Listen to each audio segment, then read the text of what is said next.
Alors, Francis, tu me déprimes parce que, tu sais, on parle les tarifs, mais là, Stéphanie a dit, ouais, mais demain, c'est les élections.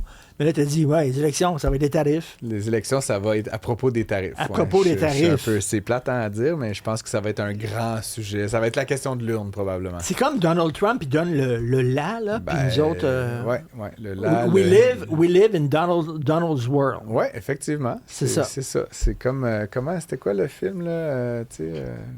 En tout cas, bref, on vit dans cet univers-là, puis ça va être ça jusqu'à la fin de son mandat. Hein. Les gens qui misent sur les élections de mi-mandat, là, je veux pas être plate, mais ça va pas nécessairement radicalement changer grand-chose. Mais là, ça a l'air que le monde entier regarde le Canada en disant, bon, on va voir si ça fonctionne de tenir tête à Trump, puis si oui, on va imiter Mark Carney. Ben, tu sais, rappelons un peu là, que M. Carney a pris la parole à Davos l'année passée, puis ça a été comme la coqueluche internationale, là, son histoire des pouvoirs intermédiaires, là, puis toutes les belles petites citations. Son discours était plutôt bien écrit, on va se le dire. Puis depuis, ben, évidemment, c'est resté un peu de même. Là, il a dit ça, bon, big deal, comme on pourrait dire. Mais là, on dirait qu'avec ce qui s'est passé en fin de semaine, c'est comme si la stratégie dévoilée à Davos prenait forme. Puis là, après, ben, stratégie comme n'importe quoi, tout est dans l'exécution. Hein? Fait que là, le Canada, petit pays, un peu vulnérable, a décidé qu'il tenait tête, mais bon, David contre Goliath, ça se fait mieux à plusieurs. Donc, M. Carney va être en Europe là, à la mi-septembre, au Parlement européen, en présence évidemment là, de plusieurs leaders de là-bas. Il va prononcer un discours, puis ensuite, il va écouter le discours de Mme Ursula von der Leyen, et ça va être intéressant de voir ce qu'il dévoile à ce moment-là. Mais chose certaine, tu sais, puis je regardais la liste là, des partenaires commerciaux des États-Unis. Okay. Tu sais, souvent, on regarde pays par pays, mais si tu prends l'Europe comme un bloc, l'Europe est le plus gros partenaire commercial des Américains, là, avec 1500 milliards de dollars d'échanges, là, à peu près 2 fois plus que le Canada.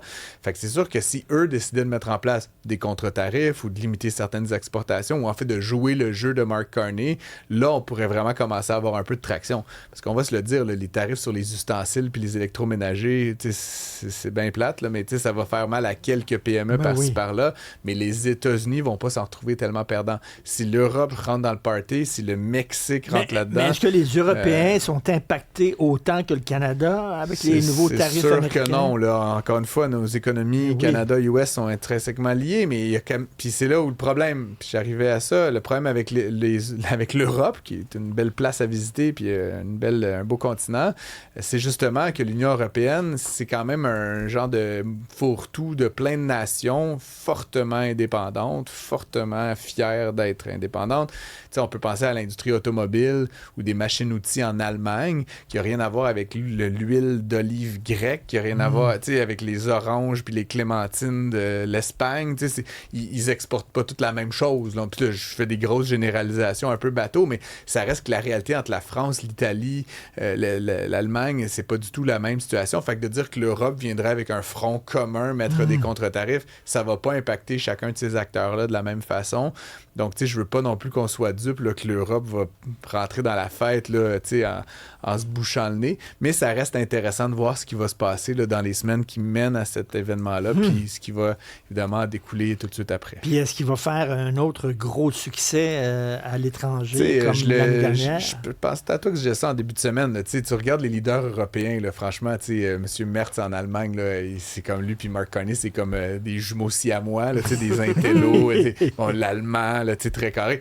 Madame Meloni, qui est plus sanguine, une élue plutôt de droite, mais avec ce qui s'est passé avec Donald Trump là, au sommet de l'OTAN, là, Christy va fanculo et tout ça, là, elle était vraiment fâchée, la Madame Meloni, là, M. Trump qui l'a un peu traité de tous les noms. Fait qu'elle aussi, j'ai l'impression que M. Macron, là, je sais pas. Je sais pas ce qu'il fait dans ses temps libres, mais il doit penser beaucoup à Mark Carney. Bref, ils sont assez amis, ces deux-là.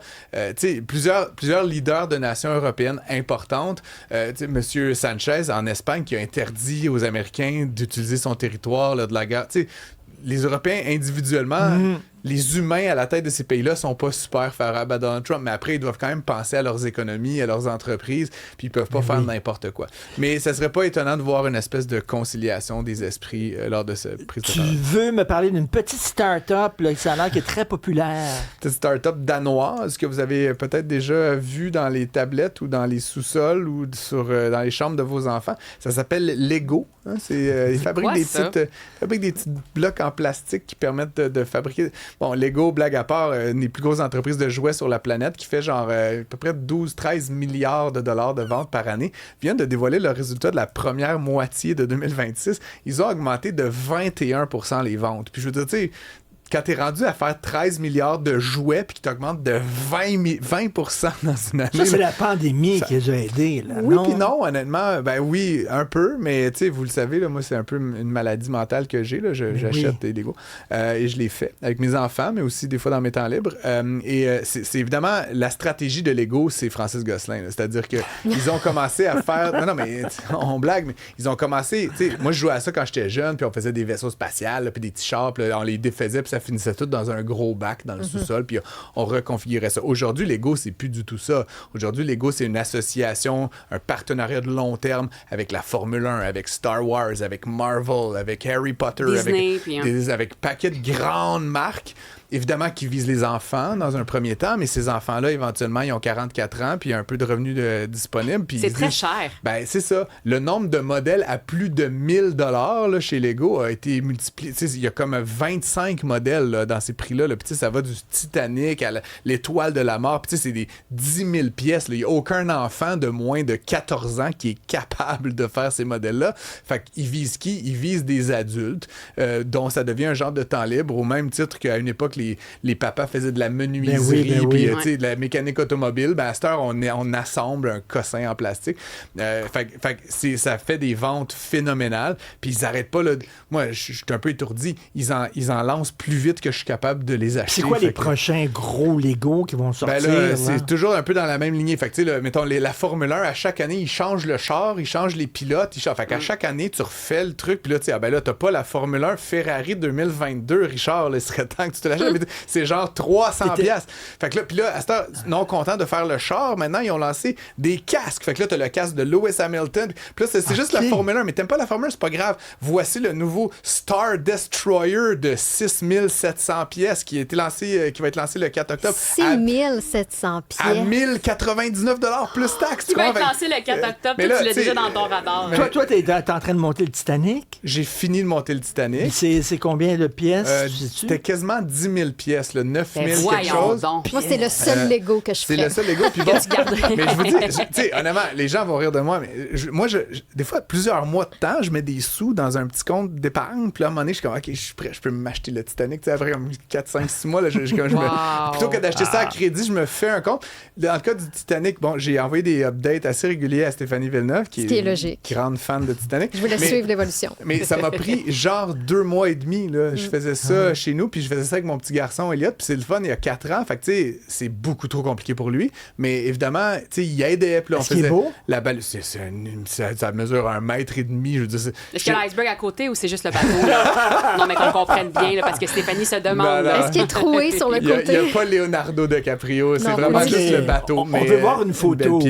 Tout ça, demain, on veut montrer une photo. Tout ça étant dit, tard, je termine rapidement. 21% d'augmentation des ventes, 32% d'augmentation de la profitabilité. Fait que malgré l'augmentation du prix des intrants, les tarifs, le bordel, cette compagnie-là réussit à cibler des gens comme moi et surtout à générer des profits absolument phénoménaux. Merci. wow, Stéphanie, tu vas pouvoir envoyer la photo à la régie. Dans le fond, tu as une pièce, Francis, à la maison où tu as toutes tes... des fois, je fais des chroniques de là. Quand je suis à la maison, souvent, j'ai le grenier de la maison. Là, c'est des Kallax de chez Ikea. Je suis très scandinave. Là. C'est des Kallax d'Ikea. C'est pas américain. J'ai comme une pénurie de Kallax. Là. J'achète des Kallax, des bibliothèques 4x4. C'est ça. Puis je mets mes Legos dedans. Puis quasiment tout le grenier est plein de Legos. On va vous montrer tantôt le Lego Titanic. Mais c'est bien fait, bravo. Tu t'es pas trompé du nombre de cheminées. Hein? Tu as tout mis ça à la lettre. Faut juste suivre le plan, mesdames et messieurs. Merci, à demain, Francis. Salut.